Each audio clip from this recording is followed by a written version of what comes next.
হাজাৰ কিনা বস্তু পিন্ধিলেও নিজে হাতে বৈ পিন্ধা মজাই বেলেগ নে কি কয় বাৰু গাইছ। এয়া দেখিছেনে ৰিহা চাদৰ লগাইছিলোঁ। এইখন হৈছে গেৰ দিছিলোঁ মাজত অকণমান, এইখন কাটিমহে, কাটিলে আপোনালোকক দেখুৱাম। এয়া দেখিছেনে কেঁচ বাচিছিলোঁ, চাদৰ লগাইছিলোঁ 5খন, তাৰে 2খন ওলাইছেগৈ আৰু বাকী 3খন আছেই।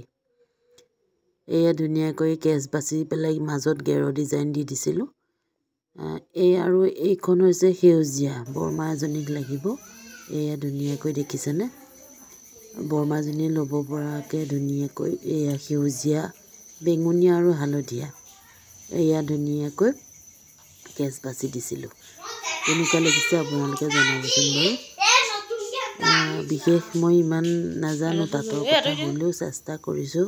এয়া দেখিছেনে এইখন ৰঙাখন, এইখন যেতিয়া কাটিছিলোঁ সেই আগৰখন এনেদৰে কেঁচ বাচিছিলোঁ, এইখন সেউজীয়াখন কাটিয়ে পেলালোঁ।